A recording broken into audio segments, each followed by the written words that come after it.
Sportā ieguva 18-gadīgais tenisists Ernests Gulbis. Gada laikā kāpums pasaules rangā gandrīz par 300 vietām. Nē, tu esi lielisks uz savām zināšanām. Savukārt, nominācijā Paraugs sportā tika kronēts mūsu zemes mitriķis Raimonds Bergmanis.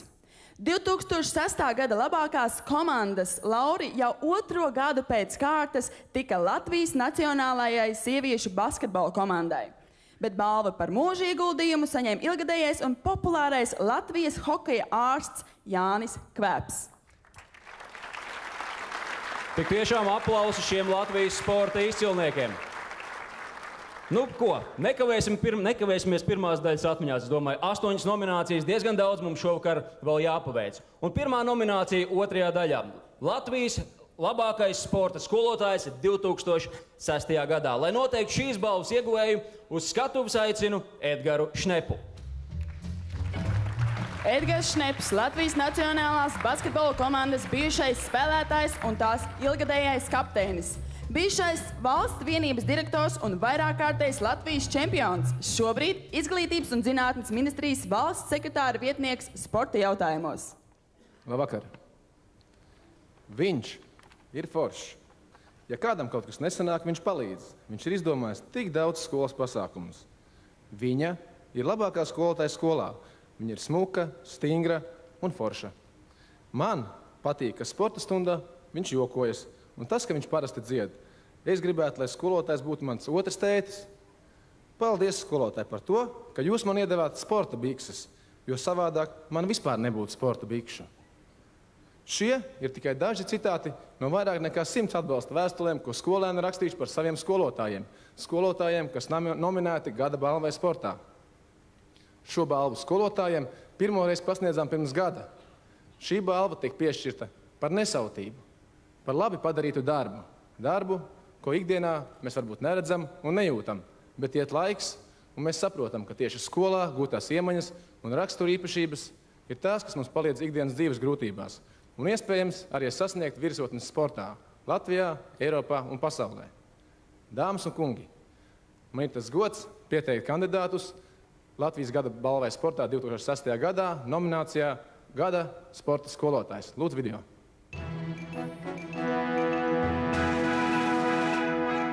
Labākais skolotājs Ingrīda Anzenava, Jelgavas 4. pamatskola.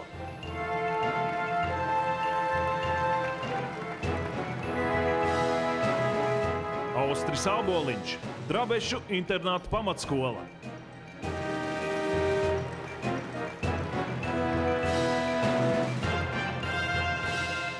Andris Siksnis, Valsts priekuļu lauksaimniecības tehnikums.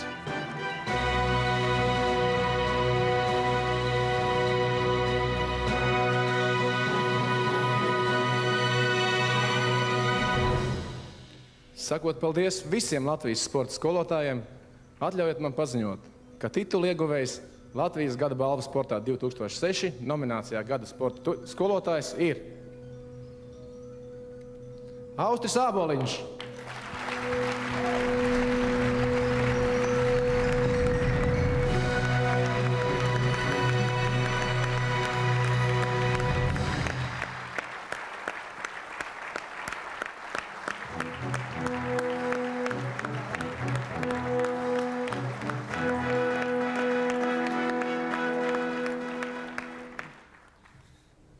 Edgars Šneps teica, lai es pasaku dažus vārdus, bet jūs jau ziniet, ka sporta skolotājiem tas ritms ir daudz garāks, 40 minūtes. Ja? Un es domāju, ka doktoris Kvēps zina, kas notiek, ja sākās aritmija sirdī, vai ne? Tā kā 40 minūtes es runāšu pilnīgi droši. Sagatavojieties. Ievada sagatavotāja daļa ir ļoti vienkārša. Šis ir veltījums manam tēvam, Modrim Āboliņam. Pateicoties, kuram acīm redzot, paldies, mani bērni saņem to, ko viņi saņem. Galvenā daļa ir visgarākā, un es atļaušos špikot. Jo es domāju, neviens no mums nav bijis tāds, kas nav špikojis. Kurš nav špikojis, pacēj roku skolā? Viens, un visdūšīgākais, kas šeit vispār ir. Es gribētu nosaukt tos cilvēkus, kas mūsu skolu, maziņu skolu, Drabešu internāta skolu, Āraiša ezera krastā. Maza skola, bet atbalsta sportā. Un es domāju, ka jūs ļoti labi zinat, ka nav nekā skaistāk par saņemt dāvanu no pilnīgi svešiem cilvēkiem. Paldies Dinai Dombrovskai, kura pakļaujās un uzticās manām sportiskajām provokācijām skolas direktorei. Paldies Cēs filiālei Hansabank, atkal Hansabank, ja? Bet viņi atbalsta ne tikai basketbolu, bet arī mazos vieglatlēķus. Aplaus Hansabankai, paldies! Paldies arī Diānai Hoflandai Amerikā, Oregonā, kur nodrošina mans skrējējs ar apaviem. Arī nav mazsvarīgi. Aplaus viņai, es te pagaru nerunāju, es ceru, ja? Paldies konditorijai Cilpas, Mārītei Gālei. Paldies par tortēm, Mārīt. Aplaus, aplaus. Ja jau iesākām par visiem līdz galam, drīz jau beigsim. Paldies arī nevienam citam kā Pēterim Montužānam. Aplaus Pēterim. Deputātam izbijušam. Paldies Sijā sporta halli, paceļ roku sporta halli, kur ir. Es zinu, ka jā, aplaus sporta hallei par dāvinājumu. Paldies Amatas līgatnes un Cēs pilsētas domēm. Paldies. Un visbeidzot, es gribētu griezties pie cilvēkiem, kuriem šoreiz, pie uzņēmējiem, kuriem ir pļaujas laiks. Kas tie varētu būt, kā jūs domājat? Es domāju, ka tie ir būvuzņēmēji, vai ne? Un būvuzņēmēji, es jums parādu šādu lapiņu, kur bija sarakstīti visi tie, kas atbalsties. Tos atbalstītājus nodzēs tikko nost.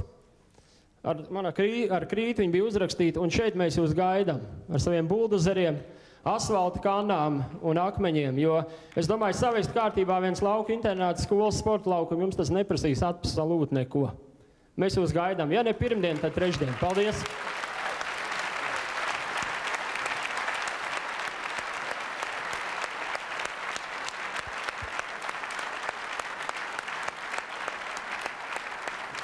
Paldies Austrim Āboliņam, paldies arī Edgaram Šnepam. Un man tāda sajūta, ka mēs Austru varējām aicināt ar visu špikeri savā vietā. Jā, noteikti. Tī labi, viņam tas viss izdevās.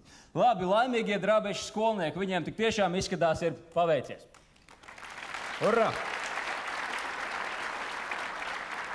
Nu ko, parunāsim par tādu mūsdienās varbūt nemaz tik izplatītu lietu kā godīgums. Agrākos laikos, vismaz sportā, nu noteikti šī lieta bija lielā cieņā.